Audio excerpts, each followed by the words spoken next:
Hello, everybody. I am yet again Price McKinney, simply put. And as always, I want to thank you and definitely thank you for tuning in and listening. Folks, this is sometimes you just got to make it happen. I refuse to take an L. I'm sitting here trying to get the microphone to work. Um, I don't know how. I got a cramp in my foot. Um, the microphone has just been giving me the blues. However, that's why I'm holding it. So we're gonna get this did. We're gonna get her did.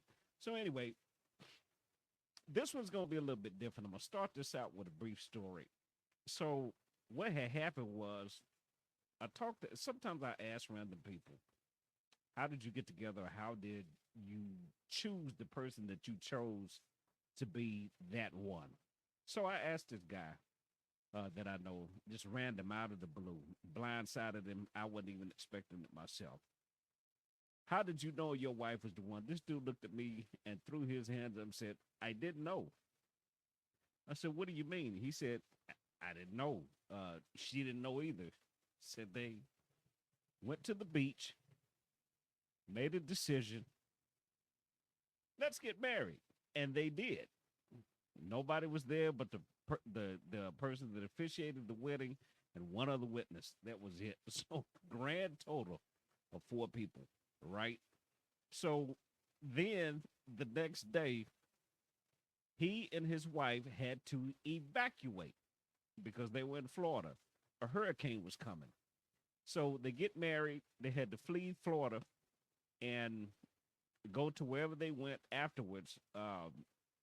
They didn't plan a honeymoon because they didn't plan on getting married, right? So fast forward 26 years later, they are still married, two kids, and making it do what it do. Um, folks, now understand this clearly. Please understand this clearly. Hear me. Don't get this twisted. This is not my personal recommendation. However, there's a message in this, and when I say message, I'm not talking about a sermon or the title of this is "Can We Work Together?" Now, from the onset, 24 hours within them being married, they had to flee the state that they were in and get away because a hurricane was coming, which obviously they were about to be in trouble. From day one, they had to face hardship or was about to face it and made a decision. We're going to ride this thing out and we're going to tough it out. We're going to stick it out and we are going to work together. My question to you is, do you have what it takes? Do you have the patience? Do you have the will? Do you have the commitment to stick in it and stay when it gets tough? Why is that important? Because from the onset, at I do, they made that decision clearly. Now, am I saying for you to get married? Now, granted, they had dated, for off and on for a period of time, so they knew some things about each other enough to make that decision. So I don't want you to think that they just met each other the first day, then got married. No, that's not what happened. They did date. They communicated, all the above. So here's what was clear to me without him, and he didn't go into a whole lot of details about their marriage. That's not what I was looking for. But here's what was blatantly obvious and clear to me.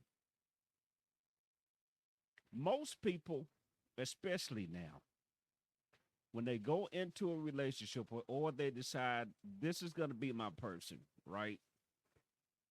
We look for more qualities or more things wrong with them to be able to sooner than later get out of it versus finding what's right with them to stay in it.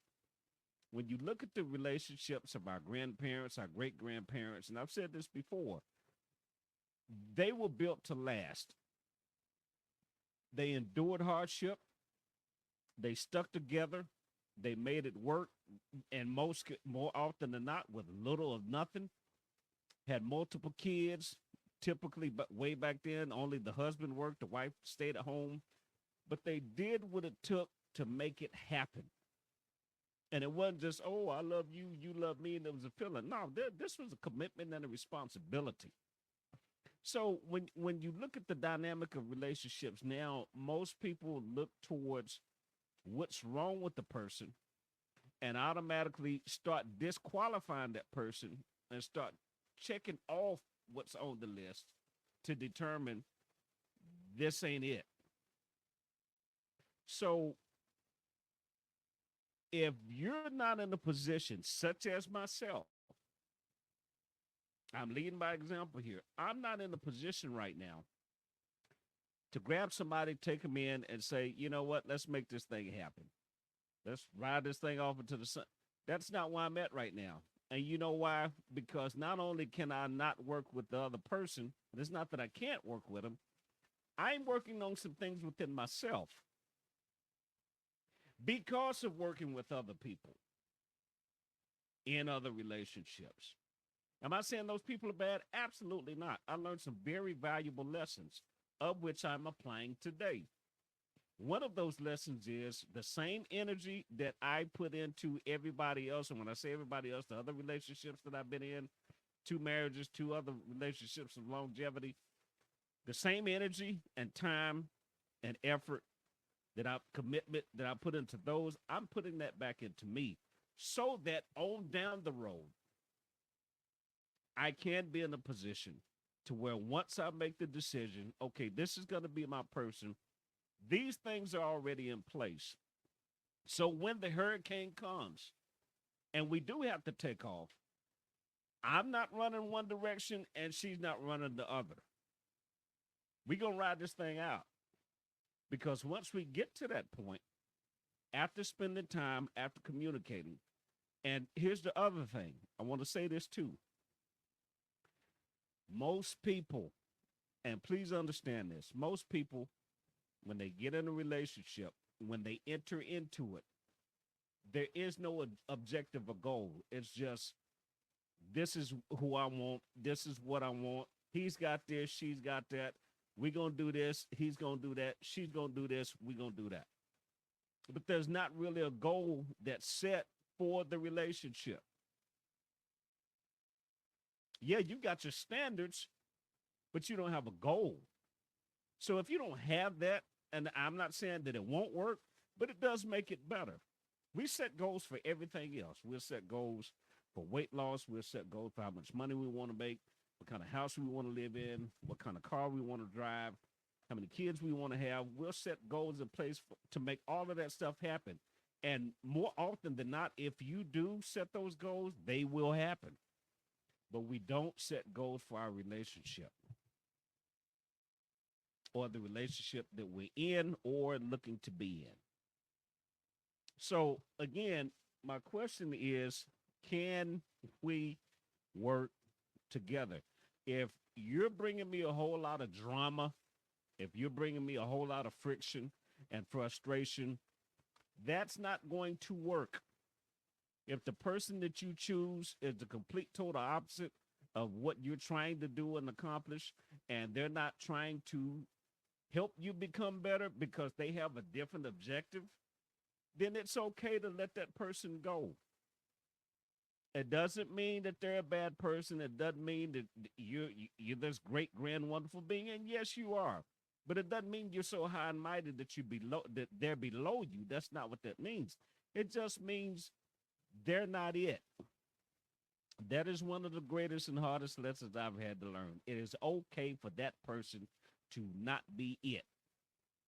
When you're in a situation where that person likes you more than you like them, and it's not working as it should, it is okay to exit peacefully. Don't keep staying in it, expecting that person to change, or you putting all the work in, and the relationship still stays the same. It stays stagnated for you because it's not moving, and they're okay with that because they don't want it to move, because they don't want you as you want them. Don't keep spinning your wheels in those type relationships, because ultimately, one or two things are going to happen. It's going to come to a head the wrong way, or you're going to see it for what it is and decide, okay, you know what, I got to get out of this. You don't want to run yourself into a wall and then wind up getting pissed off, angry, mad, upset, and then become resentful toward that person because you feel like you wasted your time. You put all this money, effort, time into this individual and his relationship, and it wasn't reciprocated. So if that be the case, it's okay to exit stage left peacefully and learn the lessons needed so you don't, history does not repeat itself. Learn the lessons. Just learn the lessons. So again, can we work together? Can we sit down and have conversations about the hard things that we're going to have to deal with called life? Because nobody is exempt from that. So, and can we work? Can we build? Can we grow? Can we become better together?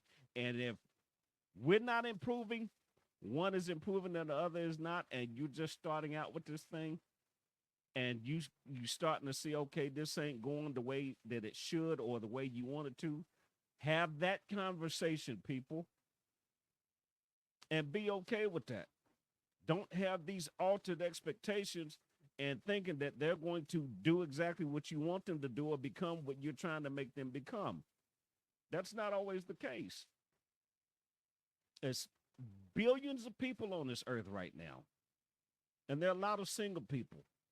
Single by choice, most of us. However, like most of us, we don't want to be single all our lives.